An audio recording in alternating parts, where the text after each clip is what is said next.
Deepest, Darkest Secret, Chapter 24. Monday morning, Christine makes the boys breakfast, waffles with syrup, and their lunches, peanut butter and jelly sandwiches with a mini bag of chips and an apple, and sees them off on the bus. Things were quiet around the house last night without Anthony. Even though she feels bad for having him moved, she enjoyed the peaceful evening. When the boys are gone, she goes into her office and pulls out her laptop. It was nice to have last week off, especially with the addition of Luke, but it's time to get back to work.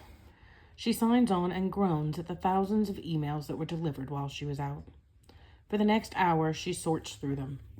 She flags ones that need to be researched, deletes those that were already handled by someone else on her team, and answers the ones that weren't. The day goes by quickly as she catches up on missed calls and meetings. She checks in with her boss and coworkers for updates on the projects that are her responsibility. Her job may not be exciting, but she's good at it, and it pays the bills. Working from home has its benefits. She loves that she can be home when the boys get on and off the bus. If anyone is sick, she can take care of them while she works and doesn't need to take sick leave.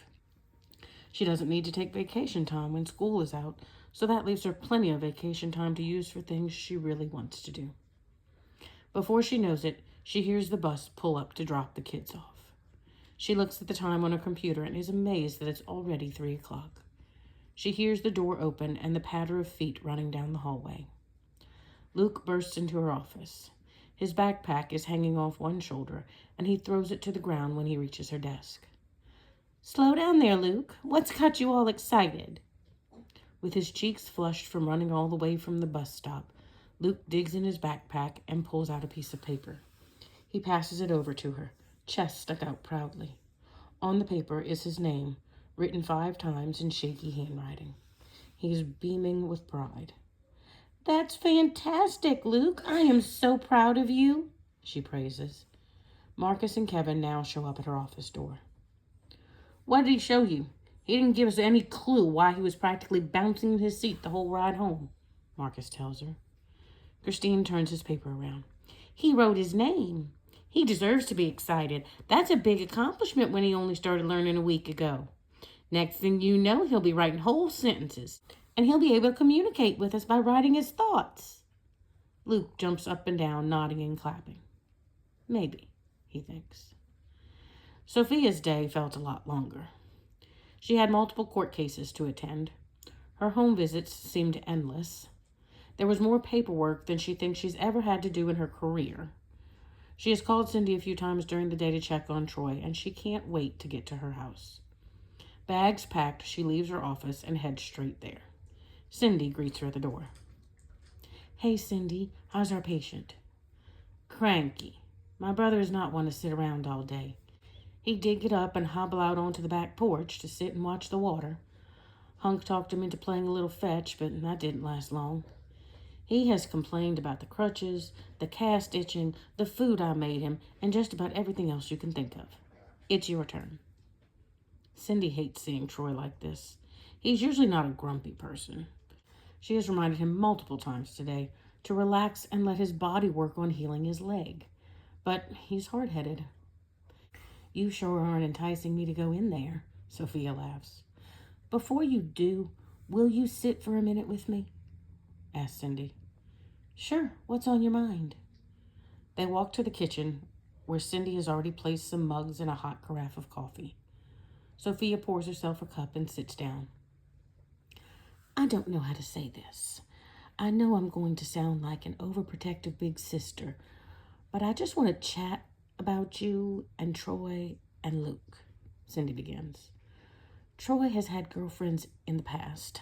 They never seem to last past him telling them that he's saving himself for marriage." Sophia practically spits out her coffee. "Yeah, he told me that. I'm a little uncomfortable with this discussion, but I am going to assume he has discussed our conversation with you." "He did. I don't mean he's told me every word you've said. Don't get me wrong. We're not that close. He did tell me that he told you he was saving himself and that you were all right with it. I want to make sure you understand that he is serious. A lot of women had said they understood and gotten into a relationship with him, and then tried to change his mind about that. If you don't think you can handle it, I'm telling you right now, he's serious. So, okay. So, no, he didn't tell you. Yes, he has told me that. What he didn't tell you is that I feel the same way. I will not, under any circumstances, try to push him into a physical relationship until we're married. I mean, if we get married. Cindy breathes a small sigh of relief. That's good to hear. No, he didn't tell me that part. Just that he told you and that you were okay with it. I'm sorry for the personal talk, considering we just met yesterday, but I love that guy, and I don't want to see him hurt again. You seem like a nice person, too, so I also didn't want you thinking you could change his mind and then be disappointed that you wasted however long you were together. It's sweet that you care enough to have the difficult conversations. Since we're already uncomfortable, do you see this going that far? Marriage, I mean. Sophia blushes. I can tell you that this relationship is already going better than ones I've had in the past. He's sweet, caring, a real gentleman, and the physical part is definitely a huge plus. I was watching him with Luke the other day, and I just know he's going to make a great husband and father someday. That's good to hear. It brings me to my next topic, too. If you can't tell me, it's fine, but how's Luke? I met him the morning after Troy found him. I'm worried Troy's getting too attached to him and that one day you'll find his parents who were visiting from out of town or something, and I don't know. I find it crazy that no one has come forward looking for him, but that's a whole other topic. I think losing that connection with Luke is going to be hard. He seems to have fallen for him faster than he's fallen for you. Luke's doing well. I have him with one of my favorite foster parents. He's going to school, and as far as I know, not having any issues there. He has 2 foster brothers that he gets along really well with. Like you, I do worry about Troy's attachment. You're right. Anything can happen. I can hear you talking about me, they hear Troy call from the bedroom. Then turn up the TV, Cindy calls back to him. Sophia laughs. I guess I better get in there. Thanks for the coffee and the talk. I promise I will do my best to guard his heart in both relationships. Thanks, Cindy responds as Sophia walks back to Troy's room, coffee mug in hand. Hi, she greets Troy. Your sister's a big fan of yours. She's a little overprotective. I hope she didn't scare you off. Well, I didn't go running and screaming from the house, so I think we're good. She and I might become good friends while you're recovering. Just what I need. My sister and my girl getting close and ganging up on me. Your girl? She asks. Is that okay? Sophia, look, I'm a one-woman man. The way I look at it, as soon as you agreed to that first date, I wasn't looking anywhere else. I'm focusing all of my attention on our relationship. If it doesn't work out, it won't be because I didn't put in 100%. That's absolutely okay. I'm not looking for anyone else either. I find it so odd that people can date more than one person at a time, especially if they're having a physical relationship. What are we watching? She changes the subject.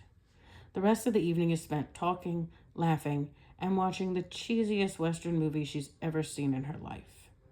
As she says her goodbyes, she can't help but think that Troy could really be the one.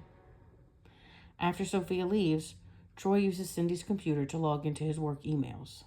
He might be on medical leave, but he's anxious to get that list from the Department of Education. To his surprise, it has finally arrived. He prints out the 6-page document, but the printer is in the living room and Cindy has already gone to sleep. He'll tell Sophia about it in the morning, and they can take a look tomorrow when she visits. Chapter 25. When Sophia gets to her office Tuesday morning, she goes through her usual routine of checking her voicemail and her emails. Before she leaves to the courthouse, her phone rings. She looks at her phone and is pleased to see that it's Troy. Well, good morning, handsome. I was just about to head out to the courthouse. How are you feeling? Good morning. I'm all right. My leg's still in a cast. I won't keep you, but I wanted to let you know that the list has finally arrived. Maybe we could look over it together when you come over this evening? If you're still coming over, that is. That's fantastic news. Yes, I'll come over after I'm off work. I'll bring my work computer so we can cross-reference it with the foster care families. Perfect. Have a good day. I'll see you tonight. When Sophia disconnects the call, she sends up a quiet prayer thanking God for the list finally arriving and asking him to let it give them some answers. She leaves her office and drives to the courthouse.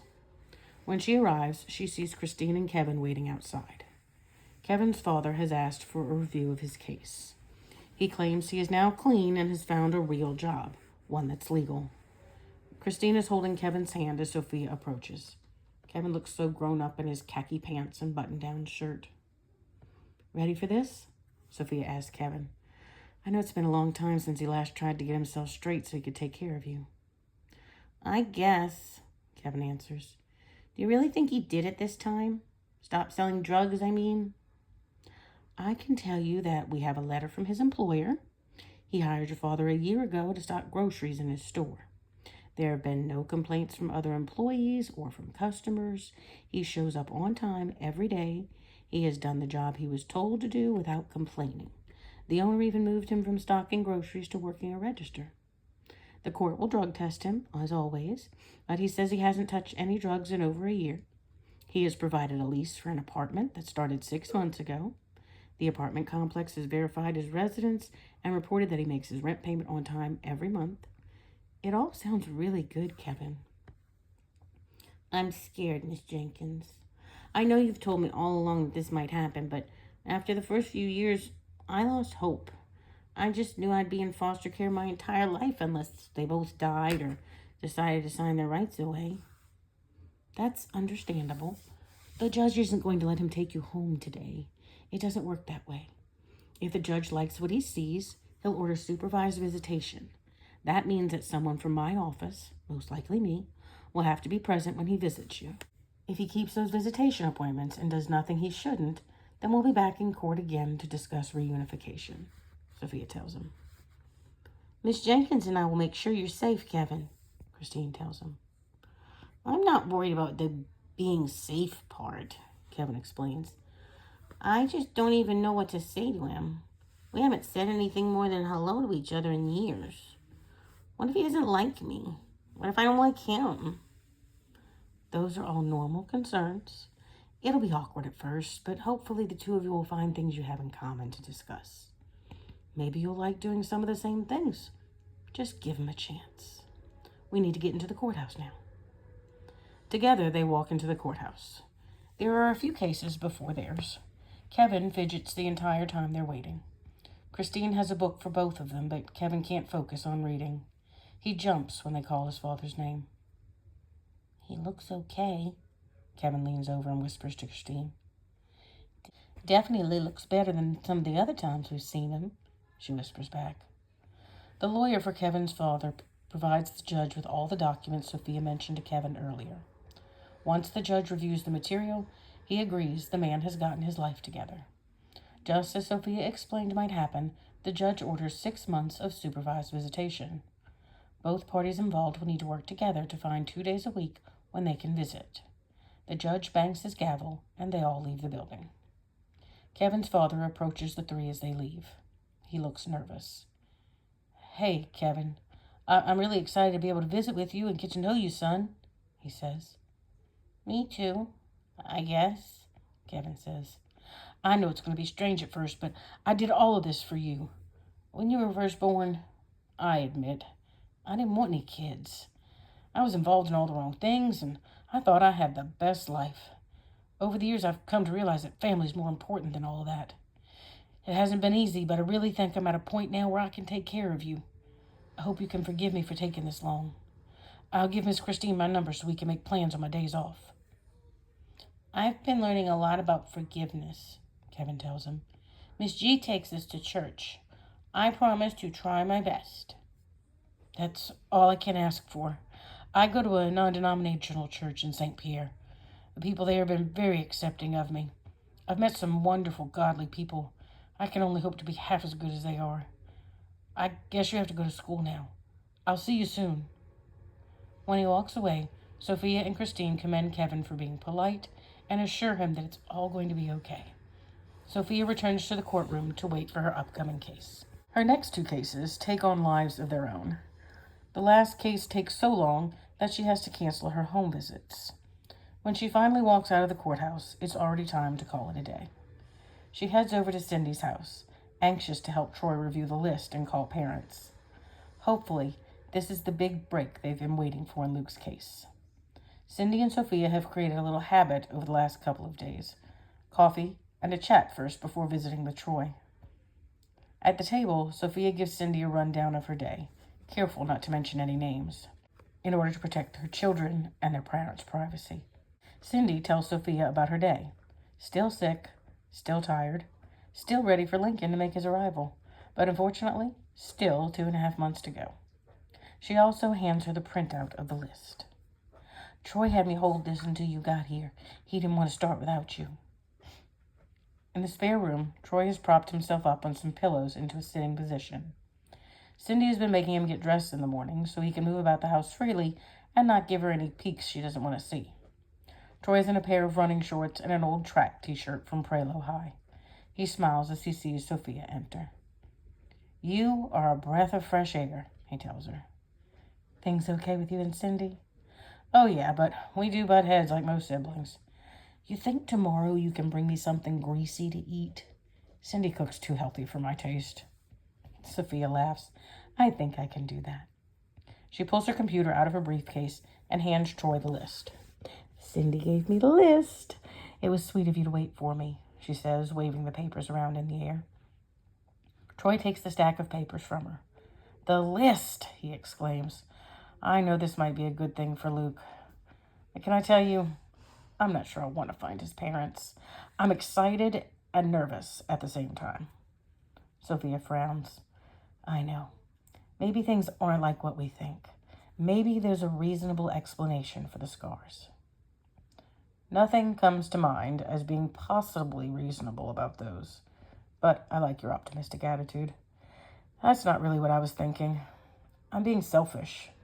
I don't want him out of my life this soon. He's got you wrapped around his little finger. Just wait until Lincoln arrives. You'll have someone to spoil. Sophia separates the pile of papers into two and gives Troy the half for St. Tammany Parish. Apparently, there's a large homeschool presence there. What am I even looking for? Troy asks as he scans the first page. Sophia hands him a permanent marker. The state keeps track of demographics. First, we'll go through and mark out any students who aren't white. I'm going to pull up the foster families on my computer. If you see a name that's on both lists, put a check next to it. When it comes time to start calling, we'll start with those first. If we get to the end and no one has admitted to a missing child, we'll move on to the ones that aren't foster families. If we haven't found them after that, the next step is going to be to check with the caseworkers for each foster family to see when was the last time they saw the child on the list. You've got this all worked out, don't you? You know, you would have made a good detective. Maybe, but then I might not have met you. She winks at him. Let's get to work. Halfway through her stack, Sophia gasps and throws down the papers. What? Troy sits up a little straighter. What's wrong? What did you see? Tears are now streaming down Sophia's face. She's doing her best to hold it together, but soon her body is shaking and she is sobbing. Troy picks up the top piece of paper from the stack that she threw down and looks over it. Sophia, I don't understand. What did you see that has you so upset? Sophia points to the entry at the top of the page. Troy reads it aloud. Michael and Tiffany Thompson, white, 117 Marsh Boulevard, Denham Springs, Louisiana, 70726. One child, Jason Thompson, also white, same address. First grade. Date of birth, March 19th. Yep, that would be 7 years ago. The age is right for Luke, but I'm still confused about your reaction. With much effort, Sophia gets herself under control enough to talk. That's my son.